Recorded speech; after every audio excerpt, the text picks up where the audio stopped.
सफलता के लिए दर्द सहना सीखो। ये कहानी आपकी जिंदगी बदल देगी। एक बार एक मूर्तिकार अपनी छेनी और हथौड़ी से एक पत्थर को भगवान की मूर्ति का आकार देने का प्रयास कर रहा था। जैसे ही वह छेनी पर अपना हथौड़ा चलाता, वह पत्थर चिल्लाने लगता और कहने लगता कि ये क्या कर रहे हो, मुझे इतना मार क्यों रहे हो, मुझे बहुत दुख हो रहा है, तकलीफ हो रही है, पीड़ा हो रही है, मुझे अपने हाल पर छोड़ दो और यहाँ से चले जाओ।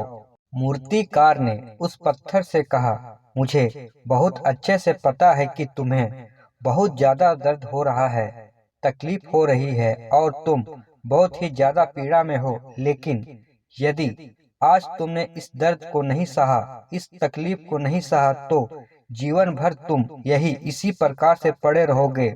मुझे पता है कि तुम में आगे बढ़ने की अपार संभावना है। तुम एक बहुत अच्छे पत्थर हो, लेकिन यदि तुम इसी प्रकार से रहोगे तो कभी भी आगे नहीं बढ़ पाओगे।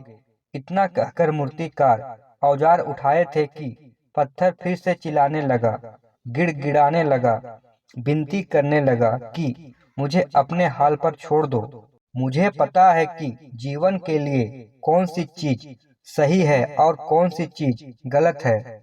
मुझे बहुत ज्यादा दर्द हो रहा है। अब मैं इस तकलीफ को बहुत ज्यादा नहीं सह सकता। मैं जिस हाल में जो उस हाल में छोड़कर मुझे तुम यहाँ से चले जाओ।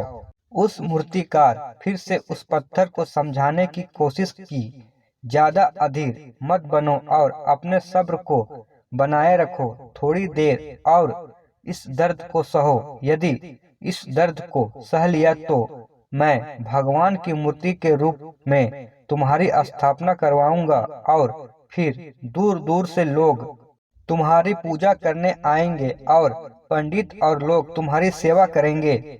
लेकिन पत्थर ने उस मूर्तिकार की एक भी बात नहीं मानी। वह चिल्लाता रहा और अपनी बात पर अड़ा रहा। मूर्तिकार ने उस पत्थर को समझाने की बहुत कोशिश की, लेकिन वे पत्थर नहीं माना। अब मूर्तिकार भी थक चुका था और वह उस पत्थर को छोड़कर आगे बढ़ गया और थोड़ी ही देर जाकर देखा कि एक और बहुत ही अच्छा पत्थर वहाँ पड़ा हुआ है। उसने छेनी और हथौड़ी उठाई और उस पत्थर को मूर्ति बनाने के लिए वे तैयार हो गया। मूर्तिकार ने छेनी और हथौड़ी का वार दूसरे पत्थर पर जारी रखा। दूसरे पत्थर को भी दर्द हुआ, तकलीफ उसे भी हुई, लेकिन उस पत्थर ने बर्दाश्त कर लिया और देखते ही देखते थोड़ी समय के बाद उस पत्थर ने भगवान की मूर्ति का रूप धारण कर लिया। थोड़ी दिन बाद उस मूर्ति की एक मंदिर में स्थापना हो गई। धीरे धीरे करके लोग वहां पूजा पाठ करने आने लगे। लोगों की मन्नतें वहां से पूरी होने लगी और वह मंदिर बहुत ही ज्यादा प्रसिद्ध हो गया। अब धीरे धीरे करके दूर दूर के गांव से लोग वहां पूजा पाठ करने आने लगे। फिर एक दिन और उसी पत्थर को उसी मंदिर में लाया गया और उसे एक कोने में रख दिया गया।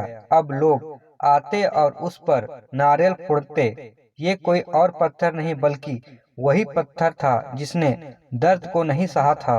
अब वे पत्थर मन ही मन बहुत ज्यादा पछता रहा था, दुखी हो रहा था और अपने आप से कह रहा था कि काश मैंने उस दिन उस दर्द को, उस तकलीफ को सह लिया होता तो आज लोग मेरी भी पूजा करते। इसीलिए आप भी अपने जीवन में हमेशा याद रखिएगा कि जब भी आप अपने करियर की शुरुआत में किसी काम को कर रहे हो, पढ़ाई कर रहे हो या कोई भी काम कर रहे हो और उसमें आपको दर्द हो रहा है, तकलीफ हो रही है, ज्यादा मेहनत करना पड़ रहा है, तो आप रुकिएगा मत, किसी और रास्ते की शुरुआत मत करिएगा, क्योंकि कोई और रास्ता आपको सफलता नहीं दे सकता है।